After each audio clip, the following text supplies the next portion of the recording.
Hello, Namaste. Welcome to my channel AP Political Fever. Let's start the video for today.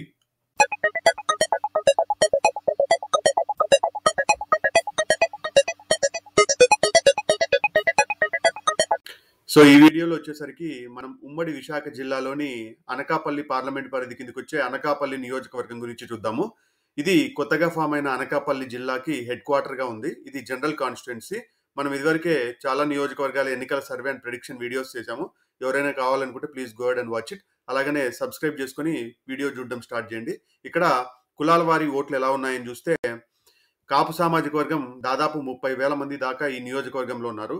Gavara సామాజిక వర్గం 60,000 దాకా ఉన్నారు. కుప్పుల వెలమ దాదాపు 10,000 మంది ఉన్నారు. యాదవ సామాజిక వర్గం 10,000 మంది దాకా ఉన్నారు. ముస్లింలు దాదాపు 6,000 మంది దాకా ఉన్నారు. ఎస్టీలు 3,000, ఎస్సీలు 20,000. సో ఎస్సీ ఎస్టీలు కలిపి దాదాపు 23 నుంచి 24,000 దాకా ఈ నియోజకవర్గంలో ఉన్నారు.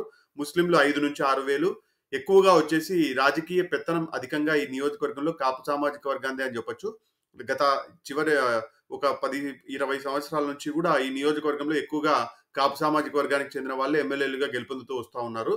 గవర సామాజిక వర్గం కూడా ఈ నియోజకవర్గంలో గెలుపోటములు శాసిస్తా ఉంది అని చెప్పడంలో ఎటువంటి సందేహం లేదు. ఇప్పుడు అదే రీజన్ తో జనసేన పొత్తులో భాగంగా ఈ సీట్ రావడం వల్ల గవర సామాజిక వర్గానికి చెందిన కొనతల రామకృష్ణ గారికి సీట్ ఇవ్వడం జరిగింది. కాపు సామాజిక వర్గం వాళ్ళు వైఎస్ఆర్సీపీ నుంచి పోటీ చేస్తా ఉన్నారు. సో ఈ నియోజకవర్గం వచ్చేసి పొత్తులో భాగంగా జనసేనకి వచ్చింది. ఇది ఫస్ట్ అనకాపల్లి పార్లమెంటు సీట్ వచ్చేసి జనసేనకు వచ్చి అనకాపల్లి ఎమ్మెల్యే క్యాండిడేట్ టీడీపీకే ఉండింది. బీజేపీతో పొత్తులో రావడం వల్ల అనకాపల్లి ఎంపీ సీటు బీజేపీకి వెళ్ళడం వల్ల కొనతల రామకృష్ణ గారికి ఇక్కడ అకామిడేట్ చేయడం జరిగింది. టీడీపీ క్యాండిడేట్ ఆశావాహులుగా ఉన్న క్యాండిడేట్ కి ఇక్కడ త్యాగం చేయాల్సి వచ్చిందని చెప్పొచ్చు. ఇక్కడ గత 4 ఎన్నికల వివరాలు చూసుకుంటే కొనతల రామకృష్ణ గారు కాంగ్రెస్ పార్టీ తరఫున దాదాపు 17,000 మెజారిటీతో 15.33% మార్జిన్తో గెలవడం జరిగింది. 2009లో గంటా శ్రీనివాసరావు గారు ప్రజారాజ్యం పార్టీ తరఫున దాదాపు 10,866 అంటే 7.5% మార్జిన్తో గెలవడం జరిగింది. 2014లో పీలా గోవింద సత్యనారాయణ గారు టీడీపీ పార్టీ నుంచి 22,341 ఆల్మోస్ట్ 15% మార్జిన్తో గెలవడం జరిగింది. ఇంకా 2019లో గుడివాడ అమర్నాథ్ గారు వైఎస్ఆర్సీపీ నుంచి 8,169 7.5% మార్జిన్తో గెలవడం జరిగింది. సో మనం గత 20 సంవత్సరాల నుంచి చూసుకుంటే ఒకసారి కాంగ్రెస్, ఒకసారి పీఆర్పీ, ఒకసారి టీడీపీ, ఇంకోసారి వైఎస్ఆర్సీపీ ఇక్కడ నుంచి గెలుపొందుతా వస్తా ఉన్నాయి. ఈసారి జనసేన పోటీ చేస్తా ఉంది కాబట్టి 5వ సీట్ జనసేనది అవుతుందా లేకుంటే వైఎస్ఆర్సీపీ ఈ రికార్డుని బ్రేక్ చేసి వైఎస్ఆర్సీపీ రెండోసారి గెలుస్తుందా అనేది చూడాలి.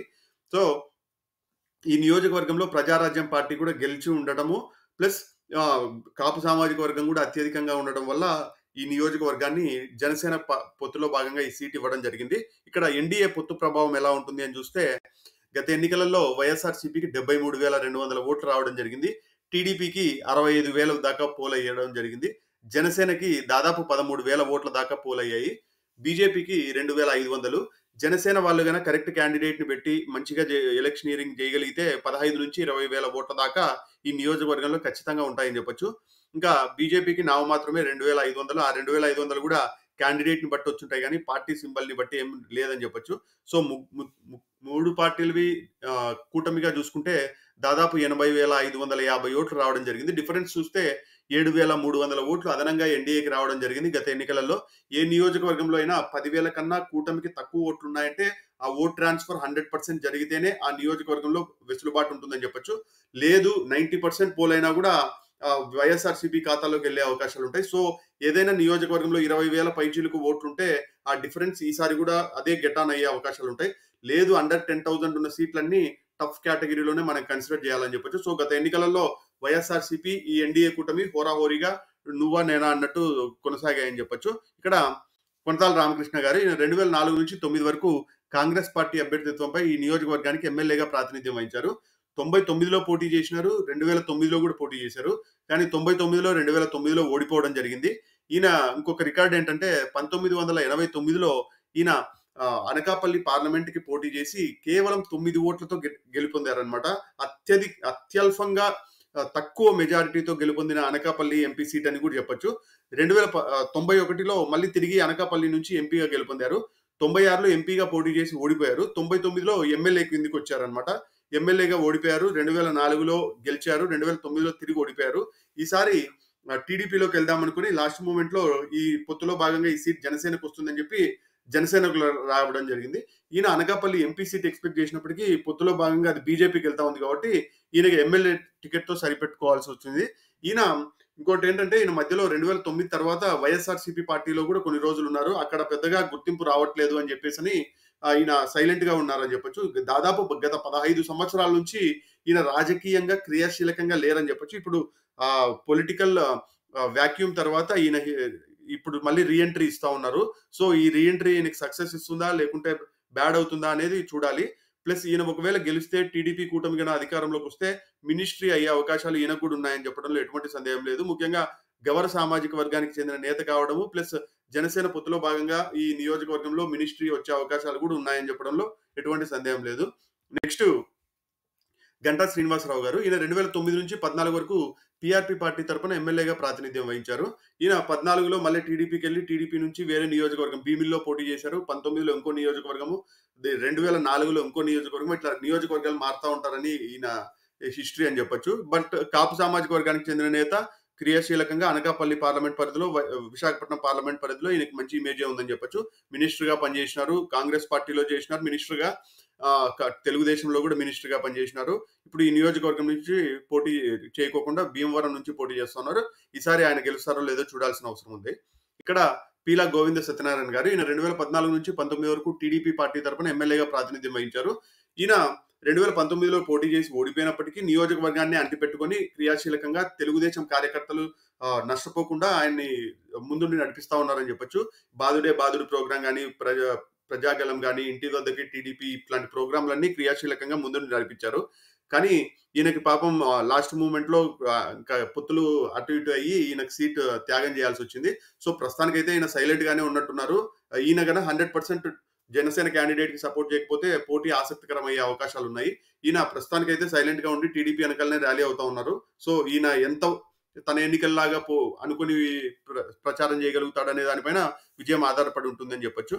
నెక్స్ట్ గుడివాడ అమర్నాథ్ గారు. ఈయన 2019 నుంచి ఇప్పుడు సిట్టింగ్ వైఎస్ఆర్‌సీపీ ఎమ్మెల్యేగా ఉన్నారు. వీళ్ళ కుటుంబం కూడా మంచిగా ఇమేజ్ ఉంది. ఈ నియోజకవర్గంలో గాని, లేకుంటే వైజాగ్ పార్లమెంట్ పరిధిలో గాని.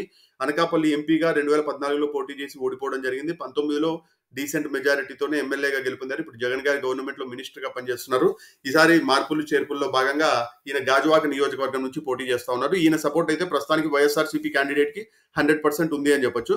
సో, అనకాపల్లి క్యాండిడేట్ల పరంగా చూసుకుంటే మలసాల భరత్ కుమార్ గారు వైఎస్ఆర్‌సీపీ నుంచి, కొనతాల రామకృష్ణ గారు జనసేన పార్టీ నుంచి పోటీ చేస్తా ఉన్నారు. భరత్ కుమార్ గారికి పాజిటివ్ అయ్యే అంశాలు ఏంటంటే బాగా చదువుకున్నారు. యూఎస్‌లో కూడా ఉద్యోగం చేసినారు. ప్లస్ సాఫ్ట్‌వేర్ కంపెనీ పెట్టుకొని నడిపిస్తా ఉన్నారు. క్లీన్ ఇమేజ్‌తో నియోజకవర్గానికి వచ్చారని చెప్పొచ్చు. ఇంకొకటి నెగెటివ్ అయ్యే అంశం ఏందంటే రాజకీయాలకి కొత్త అనే పేరుంది. సో, అది ఈయనకు ఇంపాక్ట్ చూపించే అవకాశాలున్నాయి.